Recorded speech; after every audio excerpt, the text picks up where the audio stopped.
हमने पिछले व्याख्यान में उपयोगिता के क्रमवाचक दृष्टिकोण पर चर्चा करते हुए उदासीनता वक्रों के बारे में बात की थी और उदासीनता वक्रों की विशेषताएं क्या होती हैं उनके बारे में कुछ बातें की थी। आज उसी को कंटिन्यू करते हुए उदासीनता वक्रों की विशेषताएं क्या होती हैं इस संदर्भ में हमने ये पहली विशेषता जो उदासीनता वक्र की है कि उदासीनता वक्र ऋणात्मक ढाल के होते हैं, इसको गणितीय रूप में आपको समझाया था।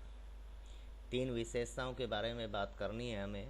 पहली ये कि उदासीनता वक्र ऋणात्मक ढाल के होते हैं, दूसरी कि उदासीनता वक्र मूल बिंदु के प्रति उन्नतोदर होते हैं, और तीसरी ये कि 2 उदासीनता वक्र एक दूसरे को काटते नहीं। तो उदासीनता वक्र ऋणात्मक ढाल के होते हैं, इसके लिए जो निकल के आया था हमारे पास वो ये आया था कि dq2/dq1 equal to minus f1/f2। f1 marginal utility of q1 और f2 marginal utility of q2 है।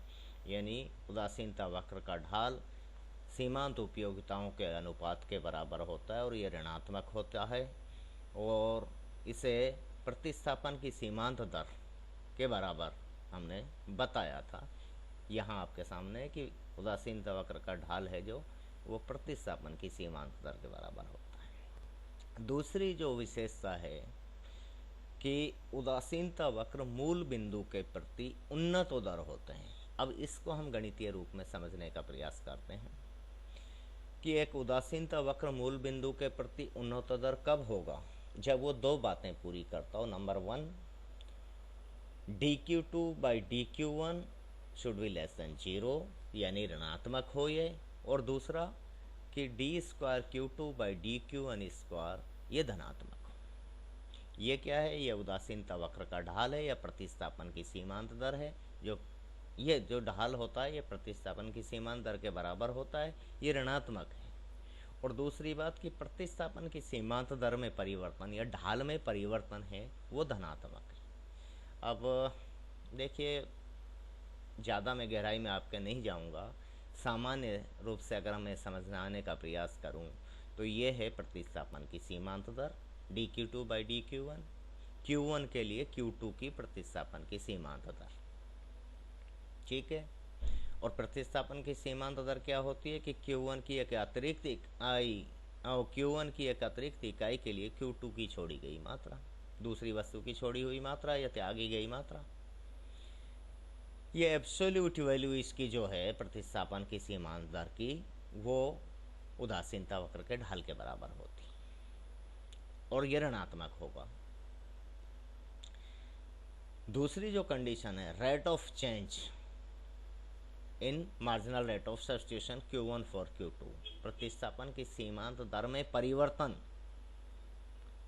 जो है उसका एल्जेब्रिक वैल्यू वो धनात्मक होना चाहिए। ये चीज़ है, तो इसको हम सिद्ध करते हैं, इसको हम दर्शाते हैं। ये चूँकि आपने ये पढ़ लिया है कि dq2/dq1 equal to minus f1/f2 कहाँ से लिया हमने? ये उदासीनता वक्र के समीकरण से ये निकाल के लाए थे हम, जब हमने इसका ऋणात्मक ढाल की व्याख्या की थी। अब हमें चाहिए d²q2/dq1²। इसके लिए भाग के नियम का हम सहारा लेंगे, कोसेंट रूल से इसको हम निकालेंगे।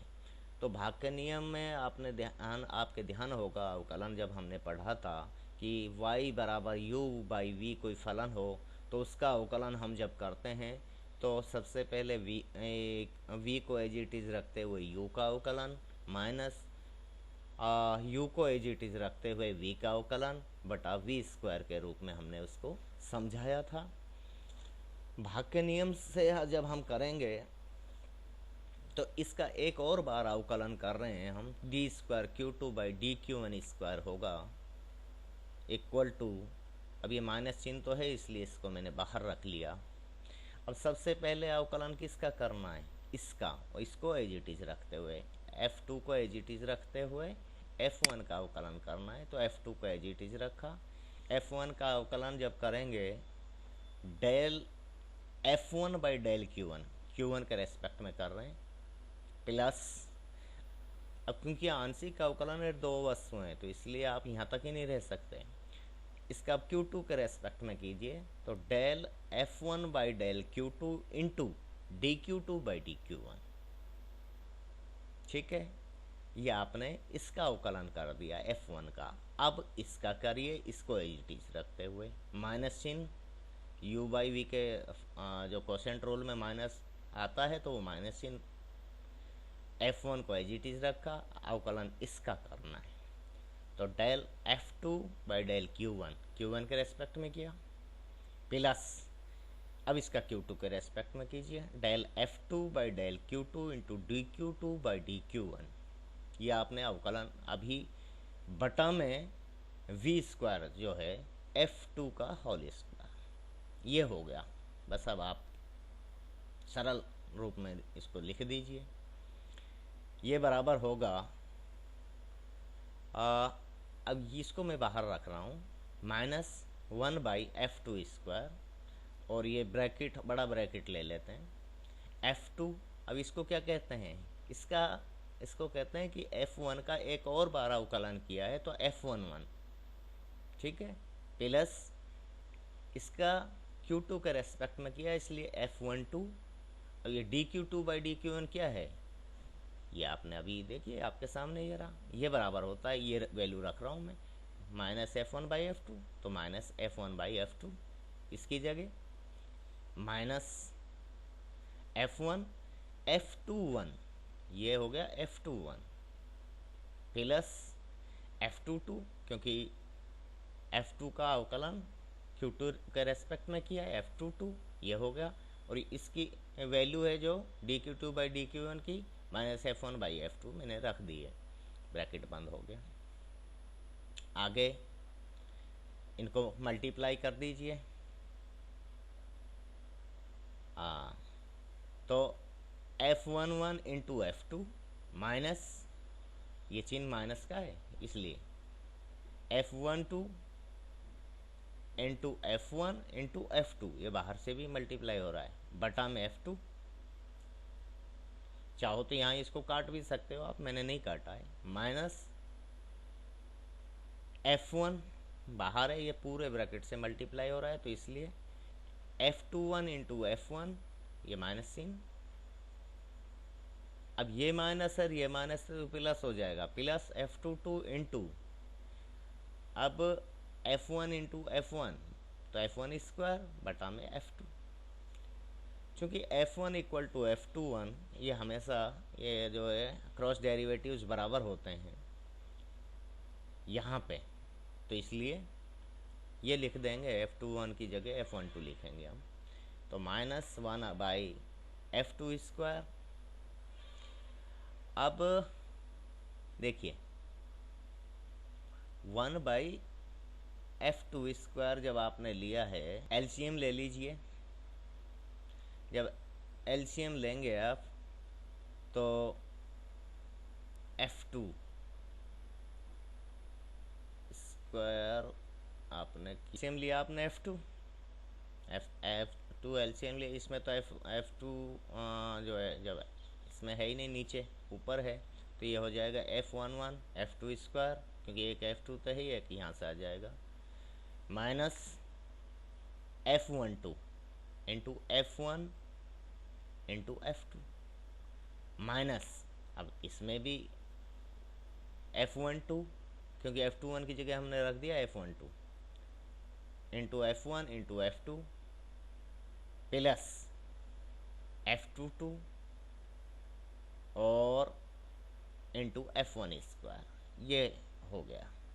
इस F2 को बाहर ले लीजिए और इस जो है माइनस से मल्टीप्लाई कर दीजिए, या तो आप ऐसा कर लीजिए, हाँ यही ठीक है आपके लिए। तो 1 बाई F2 क्यूब, F2 की घात 3 बड़ा ब्रैकेट माइनस, तो क्योंकि माइनस से आप कर रहे हैं मल्टीप्लाई, या फिर इसको कैसे भी कर लीजिए जो आपको ठीक लगे, 1 बाई F2 क्यूब को बाहर रखते हुए और इस चिन्ह सहित इसको चिन्ह को अंदर ले जाइए, तो F11 इंटू F2 का स्क्वायर प्लस, अब ये देखिए जब ये माइनस से मल्टीप्लाई होगा तो ये प्लस हो जाएगा और ये भी प्लस हो जाएगा। एक ये तो 2 हो गए, तो 2 into F1 2 into F1 into F2, ये माइनस से मल्टीप्लाई होकर माइनस हो जाएगा, तो माइनस F2 2 F1 का स्क्वायर। अब ये क्या चीज़ें हैं, आपके ध्यान होगा जब आपने पढ़ा था सीमाबद्ध हैसियन निर्धारक, बॉर्डर्ड हैसियन डिटर्मिनेंट, वही तो है ये धनात्मक होगा तभी जाके D square Q2 by DQ1 square धनात्मक होगा। और देखिए ये धनात्मक होना ही चाहिए। अतः उदासीनता वक्र मूल बिंदु के प्रति उन्नतोदर होगा। कब होगा? यदि दो शर्तें पूरी होती हों, कि जो हमने कहा कि dQ2 by DQ1 should be less than 0 and D square Q2 by DQ1 square is greater than 0, ये धनात्मक हो। और ये कब धनात्मक होगा, यह होगा या नहीं होगा, ये देखने की बात है कि F2 क्यूब, तो ये तो धनात्मक है ही, और सीमाबद्ध हैसियन निर्धारक का मान धनात्मक होना चाहिए, निश्चित रूप से धनात्मक होगा, तभी जाके ये convex to the point of origin होगा। तो ये चीज़ हमने यहाँ पढ़ी। अब तीसरी विशेषता कि दो उदासीनता वक्र एक दूसरे को काटते नहीं हैं। इस विशेषता को, इस बात को मैं अब आपको समझाने की कोशिश करता हूँ कि क्यों एक दूसरे को नहीं काट सकते। देखिए, अगर उदासीनता वक्र एक दूसरे को काटेंगे तो इस डायग्राम पे आप गौर कीजिए। ये एक्स अक्ष पर Q1 और एक्स अक्ष पर Q2 वस्तु को दर्शाया गया है। इनके विभिन्न संयोगों से बनने वाले जो उदासीनता वक्र हैं, वो दो उदासीनता वक्र हमने यहाँ लिए हैं, एक इंडिफरेंस का रूप फर्स्ट एंड इंडिफरेंस का रूप सेकेंड, दो। इसके प्रत्येक बिंदु पर उपयोगिता का स्तर समान होगा और इसके भी प्रत्येक बिंदु पर उपयोगिता का स्तर समान होगा। ठीक है, ये बात सही है, ये हमने पहले ही पढ़ लिया है। अब दो उदासीनता वक्र यदि एक दूसरे को काटेंगे तो क्या होगा? तो उस स्थिति में देखिए, काट दिया यहाँ ए बिंदु पर। अब होना तो ये चाहिए, हमने जिनकी विशेषताओं में ये भी जाना है कि ऊंचा उदासीनता वक्र अधिक उपयोगिता के स्तर को दर्शाता है नीचे की तुलना में।